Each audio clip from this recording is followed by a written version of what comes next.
तेरा जुनून मेरा, जनता के मनोरंजन के लिए कहानी बनाई गई है। कोई कमी हो तो कमेंट करके सही कर देना।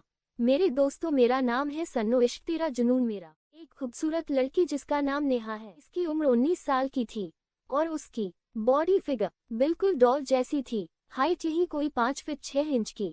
आसपास वह आलीशान और खूबसूरत से बाथरूम में शावर के नीचे दीवार से लगी खड़ी थी। उसकी गहरी काली आंखें इस वक्त हल्की नशीली हुई थी। वह बार बार अपने पीछे खड़े इंसान को खुद से दूर करने की कोशिश कर रही थी।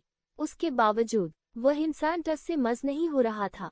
होता भी कैसे, वह कोई आम इंसान नहीं था। इंडिया का माफिया किंग डॉन था। बिजनेस वर्ल्ड में भी इसका सिक्का चलता है। बड़े बड़े नेता इसके आगे अपना सर झुकाते थे। अथर्व सिंघानिया, जैसा नाम वैसे उसका एटीट्यूड। इनकी उम्र 27 साल है। देखने में यह एक बहुत खूबसूरत मर्द हैं। लाखों या करोड़ों लड़कियां इनके सपने देखती हैं और हमारे अथम उन सभी के सपने तोड़ने में एक सेकंड भी नहीं लगाते अपने गुस्से के चलते। तभी तो हर लड़की बस अथर्व सिंघानिया की हाइट 6 फीट 2 इंच मतलब टॉल एंड हैंडसम होने के साथ स्मार्ट भी था। गोर रंग, काले बाल जो काफी करीने से सेट थे, नीली आंखें, हल्की दाढ़ी, उसके गुलाबी होंठ, कुल मिलाकर बवाल के साथ साथ फुल एटीट्यूड हीरो है जैसा अथर्व सिंघानिया। सुनने आगे नेहा अथर्व के आगे खड़ी बिल्कुल ही छोटी बच्ची लग रही थी, क्योंकि अथर्व की मस्कुलर बॉडी के आगे तो ये लगना ही था। देखिए आप, हमें ग ल त लड़की समझ रहे हैं, प्लीज हमें जाने दीजिए। नेहा उसकी करीबी से घबराते हुए अटक अटक कर बोल रही थी। उसकी बात सुनकर अथर्व ने नेहा के पीछे से उसको अपने सीने से चिपका लिया। एक हाथ उसके पेट पर लपेट लिया और दूसरे हाथ की बेक से उसके गाल को सहलाते हुए कहा, जान आए, बेशक तुम अपनी मर्जी से हो, पर जाओगी तुम अथर्व सिंघानिया की मर्जी से, जो कि यह नामुमकिन है। ये बोलकर वह नेहा को अपनी तरफ पलट देता है और उसकी खूबसूरती को निहारते हुए एक झटके में उसकी गाउन फाड़ कर एक तरफ फेंक देता है। उसके ऐसे करने से नेहा शॉक रह जाती जब वह देखती है कि अथर्व उसका प्यार भरी नजरों से देख रहा है। वह अपने आप को अपने छोटे छोटे हाथों से ढकने की कोशिश करती है, साथ ही उसका पूरा चेहरा गुलाबी हुआ जा रहा था। वह शर्म के मारे मारी जा रही थी। अथर्व नेहा की इस मासूम सी हरकत पर मुस्कुरा उठता है। उसको ऐसे शर्माता देख अथर्व एक डेविल स्माइल करता है। ये तो वही जानता था कि उसके अंदर क्या चल रहा था। उससे अब अपनी फीलिंग बर्दाश्त नहीं हो रही थी, पर उसके ये भी पता चल गया था कि नेहा अभी 18 या 19 साल की है। पर करे क्या था, तो मर्द ही ना कब तक बर्दाश्त करता। एक तो नशा, ऊपर से ऐसी खूबसूरत बला सामने हो तो कोई क्यों ना बहके। अथर्व जितना उसके करीब अपने लगता है, नेहा उससे दूर जाने की कोशिश करती है। पर कब अथर्व सारे फैसले मिटाकर उतनी फुर्ती से उसके पास जाकर उसको थाम लेता है। हे जान, तुमसे अब मुझे दूर रहना दुश्वार हो रहा है। ये बोलकर अथर्व अपनी शर्ट उतार के एक तरफ फेंक देता है, जिससे उसकी बॉडी के एप साफ दिखाई देने लगते हैं। नेहा उसको टकटकी बंधे देखने लगती है और उसको अपनी तरफ देखता देख अथर्व भी खुश हो जाता है। अथर्व नेहा के पास जाकर उसके दोनों हाथ हटा देता है, जिस वजह से अब नेहा उसके सामने अंडरगारमेंट में थी। जान, इतनी दूर क्यों खड़ी हो, पास आओ। ये बोलकर वह नेहा को अपने से बिल्कुल चिपका लेता है। नेहा चाहे जितना विरोध कर ले, वो उसकी पकड़ से निकल नहीं सकती थी। फिर उसकी कम उम्री की वह उसकी तरफ आकर्षित हो रही थी, जो इन कम उम्र लड़कियों में होना लाजमी होता है। अथर्व उसको अपने सीने से लगाता है तो वह भी किसी छोटे बच्चे की तरह उसके गले लग जाती है। नेहा को अथर्व के सीने से लगकर एक सुकून सा महसूस होता है। वही यही हाल अथर्व के साथ होता है। ऐसे ही कुछ देर गले लगे रहने के बाद अथर्व नेहा को अपने गोद में लेकर उस बाथरूम से निकलकर अपने शानदार कमरे में लेकर आता है। वहां पर पहले ही लाइट म्यूजिक के साथ हल्की रोशनी हो रखी थी। अथर्व देखता है कि नेहा शर्म की वजह से उसके सीने के अंदर ही घुसे जा रही है, तो उसको उस पर बहुत प्यार आता है। इसलिए वो तुरंत ही उसके होठों पर अपने होठ रख देता है और अथर्व किस करते करते ही उसको बेड पर ले जाकर लेटाता है। उसी पल उसके ऊपर आ जाता है। उसकी बॉडी के आगे नेहा कहीं भी दिखाई नहीं पड़ रही थी। नेहा की अथर्व की किस्से सांसें उखड़ने लगती हैं। जब वो अपनी सांसें जल्दी जल्दी लेने लगती हैं तो अथर्व उसके होठ छोड़कर उसके चेहरे पर प्यार से हाथ फेरने लगता है। उसके चेहरे से होते हुए अथर्व की नज़र उसके सीने पर जाती है, जो सांस लेने की वजह से उसका सीना ऊपर नीचे होने लगता है। उसको देखकर अथर्व का गला सूखने लगता है। फिर एक पल की भी देरी किए बगैर वह नेहा की ब्लैक ब्रा निकालकर नीचे फेंक देता है और एकदम से उसके सीने में अपना मुंह ले जाकर उसको चूमने लगता है, जिस वजह से नेहा की आहें निकलने लगती हैं। वो अपने होठ भींचे अपने दोनों हाथों से उसके सर को पीछे की तरफ करने लगती हैं, पर अथर्व जैसे आज उसको खा जाने ही वाला था। प्लीज ये मत करे, ऐसे ही ना जाने कितनी बार नेहा उसको रोकने की कोशिश करती है, पर वो तो जैसे आज रुकना ही नहीं चाहता था। अथर्व उसके सीने पर लव बाइट करते हुए उसकी पूरी बॉडी पर अपने हाथ फेरने लगता है। वही नेहा को उसके हाथों की छुअन से अपने अंदर कट सा लगने लगता है। अथर्व उसके पल पल बदलते रंग को देखते हुए और भी ज्यादा एक्साइटेड होने लगता है, जिस वजह से अथर्व उस पर और हावी होने लगता है। देखते ही देखते अथर्व उसकी पैंटी भी निकल देता है। नेहा को नेक्ट देखकर अथर्व बावला सा हो जाता है, क्योंकि नेहा की स्किन सोफत और गोरी थी, जिसको देखकर अथर्व उसको और भी ज्यादा प्यार करने लगता है। अब अर्थव से बर्दाश्त से बाहर हो गया था, इसलिए उसने अपनी पैंट खोलकर एक तरफ फेंक देता है। वही नेहा उसको ऐसे देखकर डर सी जाती है, पर अथर्व उसको अपनी बाहों में भर लेता है और उसके सर पर प्यार से हाथ फेरते हुए कहता है, देखो जान, तुम्हें मैं दर्द तो नहीं देना चाहता, पर मैं क्या करूं, मुझसे अब बर्दाश्त नहीं हो रहा है। नेहा उसकी गोद में किसी बच्चे की तरह बैठी थी। उसकी दोनों टांगे अथर्व की कमर लिपटी थी और वह अथर्व की तरफ आंसू भरी आंखों से देख रही थी, जैसे वो कहना चाहती हो कि उसको ज्यादा दर्द बर्दाश्त नहीं होगा।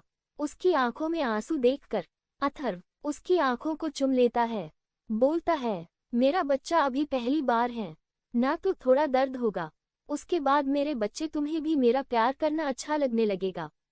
उसकी बात सुनकर नेहा तुरंत ही उसके सीने से जाकर चिपक जाती है, मानो उसने अपनी मर्जी उस पर डाल दी हो। वही उसकी यह सीने से लग जाने से अथर्व समझ जाता है उसने उसको अपने आप को सौंप दिया है, जिस वजह से वह खुश हो उठता है। आओ जानते हैं कैसे मिले थे अथर्व और नेहा एक दूसरे से। सुनो आगे। नेहा की दादी गुजर जाने से नेहा पूरी तरह से अकेली हो गई, समझो अनाथ हो गई थी और अपने लिए खुद का खर्चा खुद उठाने लगी थी। कॉलेज के साथ साथ पार्ट टाइम काम भी करती हैं। वह एक रेस्टोरेंट में जॉब भी करती हैं, वो भी वेटर की। अरे यार, आज मैं फिर लेट हो गई, आज तो पक्का मुझे डांट पड़ने वाली है। नेहा ये सब बोलती हुए सड़क पार करते हुए बड़बड़ाए जा रही थी। साथ ही अपने कलाई पर बधी वॉच में टाइम देखा, जो इस वक्त रात के 8 बजा रही थी। हे गॉड, मेरी हेल्प करना। इतना बोलकर वह एक छोटे सा पर खूबसूरत रेस्टोरेंट में एंटर करती हैं। हे नेहा, कहाँ थी यार तू? सर कब से तुझे पूछ रहे हैं। ये है मधु, जो नेहा के साथ यहाँ काम करती है, पर ये दिल ही दिल में नेहा की खूबसूरती से जलती है। सॉरी यार दी, मुझे आज थोड़ा लेट हो गया। वो क्या है ना, आज एक्स्ट्रा क्लास थी, उन्हीं में लेट हो गए। नेहा ने अपनी प्रॉब्लम उसके साथ शेयर करती है। चल ठीक है, जा जल्दी से सर से मिल ले, फिर काम पे लग जा। मधु उसको जाने को बोलती है। नेहा उसकी बात मानकर उसे रेस्टोरेंट के मालिक से मिलती है। मनीष गुप्ता नेहा को लेट आने पर खूब डांटते हैं। फिर जब नेहा उनसे सॉरी बोलती है तो उसको काम पर जाने को बोलते हैं। नेहा मुस्कुराती हुई वहां से चेंजिंग रूम में आकर अपने गाउन के ऊपर जैक पहन लेती है। फिर वहां से सभी कस्टमरों को ऑर्डर देने लगती है। मधु जब उसको काम करते देखती है तो वो जल भून जाती है और उसको इस रेस्टोरेंट से बाहर करने के लिए एक नई चाल चलने की सोचती है। तभी उसको एक लफंगरों का ग्रुप आता दिखाई देता है, जिसमें 4 लड़के थे जो शक्ल से ही अमीर बाप के बिगड़े हुए लग रहे थे। मधु जब तक इंतजार करती है जब तक वह लोग बाहर ना निकल गए हो। जब वह जाने लगते हैं तो पीछे से जाकर उन लोगों को रोकती है। मधु, एक्सक्यूज मी। वह चारों जो अपनी मस्ती में वहां से जा रहे थे उसके ऐसे पीछे से बुलाने से रुक जाते हैं। फिर उसको ऊपर से लेकर नीचे तक देखने लगते हैं। देख तो लकी क्या माल चलकर खुद अपन लोगों के पास आया है। राजा ने अपने दोस्तों को मधु की तरफ देखते हुए कहा, उसकी बात सुनकर वह तीनों कामिनी हंसी हंसने लगते हैं। रवि, पर यार इस लड़की में वो बात नहीं है जो होनी चाहिए, एक आम सी लड़की है। उसकी बात सुनकर मुकेश ने हंसते हुए कहा, क्या यार रवि, हमें तो लड़की से मतलब होता है, तो सब एक सी ही है। ये बोलकर वह आंख मार देता है। उसकी बात सुनकर वह चारों जोर से हंसने लगते हैं। मधु उन लोगों की बातों को सुनकर घबरा जाती है, पर अपने चेहरे पर जाहिर नहीं होने देती है। देखिए, अभी कुछ देर पहले मैंने सुना था कि आप लोग आज के लिए कोई लड़की हायर करने वाले हो। मैं तो बस आप लोगों की हेल्प करने के लिए आई थी। ये बोलकर मधु उन लोगों को देखने लगती है जो उसको सवाली नजरों से देखने लगते हैं। मेरा मतलब है कि आप लोगों को लड़की नहीं मिली है, तो मैं आप लोगों को एक लड़की के बारे में बता सकती हूँ। वह लड़की वर्जन है और बहुत ही खूबसूरत है। मधु ने उनके सामने अपनी बात रखी। उसकी बात सुनकर वह चारों एक दूसरे की तरफ देखने लगते हैं। रवि मधु के सामने आता है तो मधु 2 कदम उससे पीछे हो जाती है। तुम हमारी हेल्प क्यों करना चाहती हो, और वो लड़की कौन है जिसके बारे में तुम हमें बता रही हो? मधु उसकी बात सुनकर अपने पीछे रेस्टोरेंट में शीशे के पार काम करती नेहा की तरफ इशारा करती है। वही उसका इशारा देखकर वह चारों नेहा को हवस भरी नजरों से देखते रहते हैं। उनका बस नहीं चल रहा था कि वो उसको लेकर अभी चुमना शुरू कर दी। नेहा पर से नजरें हटाकर लकी ने मधु से पूछा, उस लड़की से तुम्हें क्या परेशानी है? लकी के बोलने पर राजा ने भी उससे कहा, हाँ, और उस लड़की को हमें सौंप कर तुम्हें क्या मिलेगा? क्या मधु इन चारों लड़कों से सौदा कर रही है? नेहा के लिए कैसे बचा पाएगी खुद को? नेहा आगे देखे, वो मेरी जिंदगी की सबसे बड़ी प्रॉब्लम है। मैं मनीष गुप्ता से प्यार करती हूँ और वह इस लड़की के आगे मुझे कुछ नहीं समझता है, इसलिए मुझे इससे बहुत नफरत है।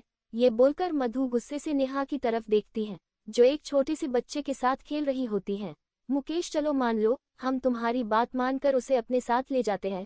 उसके पीछे उसकी फैमिली होगी ना, और हमें इस सब पछड़े में नहीं पड़ना। वैसे ही डैड ने हमें सख्त वार्न किया हुआ है, इसकी आप लोग फिक्र मत करें। वह लड़की अनाथ है, उसका कोई नहीं है जो उसके लिए परेशान कोने होगा। ये बोलकर मधु कमिनी हंसी हंसने लगती है। उसकी बात सुनकर वह चारों एक दूसरे की तरफ देखते हैं और फिर कुछ नोटों की गड्डी मधु की तरफ उछाल देते हैं, जिसको मधु फौरन ही लपक लेती है। ये लो तुम्हारा इनाम, और हाँ, आज के इस सौदे के बाद अपनी शक्ल हम लोगों को मत दिखाना। रवि ने उसको चेतावनी दी, साथ ही अपनी गन उसकी तरफ करते हुए उसको डराया, और अब यहाँ से दफा हो जाओ, हमें अपनी बुलबुल का इंतजार करने दो। मुकेश अपने सीने पर हाथ मलते हुए नेहा को देखकर बोला। उसकी बात सुनकर मधु को गुस्सा तो बहुत आया, पर वह खुनकी से घूंट पीकर रह गई। आफ तो उसकी खुद की बुलाई हुई थी। जैसे तैसे करके वह वहां से चली जाती है।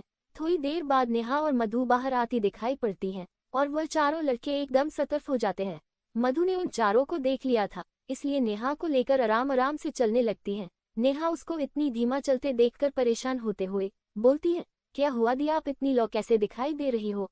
आप ठीक तो हो ना? मधु, जो बस इसी बात के इंतजार में बैठी थी, वह तपाक से बोली, हाँ नेहा, मेरी तबीयत ठीक नहीं है, प्लीज तुम ऑटो यही ले आओगी, मेरे से चला नहीं जा रहा है। मधु बहुत मासूम बनते हुए बोलती है। बेचारी नेहा उसके मासूम चेहरे के पीछे पीछे नापाक इराए देख नहीं पाती।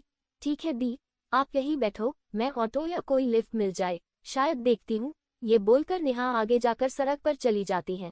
वहां पर काफी गाड़ियां जा रही थी, पर उनमें से कोई रुकने को तैयार ही नहीं था।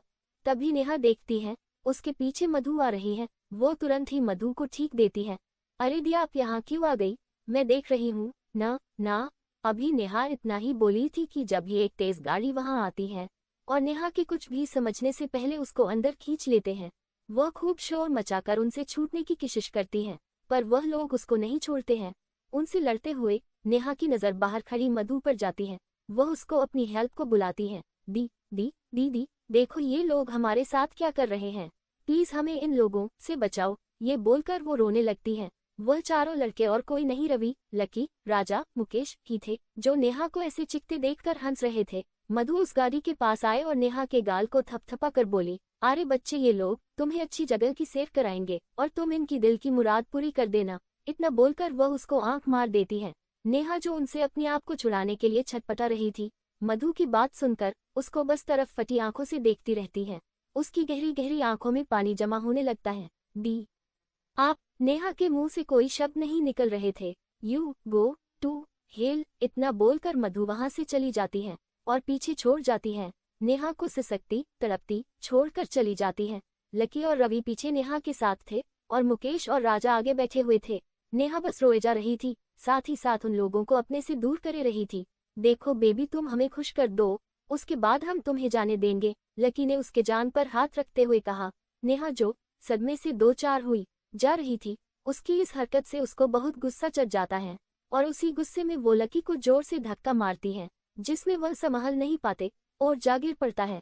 राजा के ऊपर जो गाड़ी ड्राइव कर रहा होता है, उसके धक्के से उसका बैलेंस बिगड़ जाता है और रात के अंधेरे में एक पेड़ से गाड़ी जा टकराती है। क्या नेहा अपनी इज्जत बचा पाएगी? चारों लड़के मिलकर उसे उसकी इज्जत लूट लेंगे। कैसे करेगी नेहा अपनी मदद? आगे सुनो आगे। सब लोग ये सोचने लगते हैं कि अभी उन लोगों के साथ क्या हुआ है। वह चारों जल्दी से अपनी गाड़ी से निकलकर बाहर आते हैं तो देखते हैं चारों तरफ घना जंगल होता है।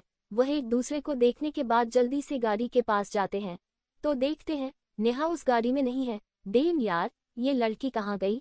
मुकेश अपने बालों में हाथ फेरते हुए बोला। फिर गुस्से से वह लकी और रवि के पास जाकर गला पकड़ लेता है।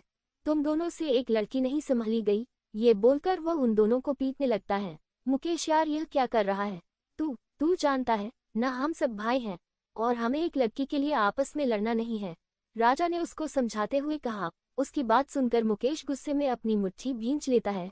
पर यार, सोचने वाली बात है, वह लड़की इतनी जल्दी कहाँ गायब हो गई? इस जगह तो घना जंगल है और यहाँ के लिए एक बात बहुत फेमस है कि यहाँ बहुत ज्यादा जंगली जानवरों रहते हैं। रवि ने मुकेश से दूर होते हुए कहा। अब हम क्या कर सकते हैं? आज तो बिना मजे किए ही लड़की हमारी चुंगल से भाग गई है।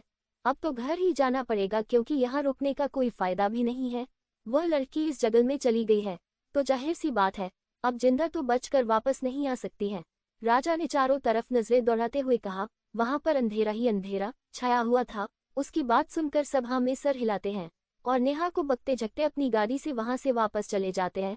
वहीं दूसरी तरफ नेहा उस वीरान जंगल में पीछे देखते हुए बस सर पर दौड़ी जा रही थी और फिर दौड़ते वो एक जगह रुक जाती है।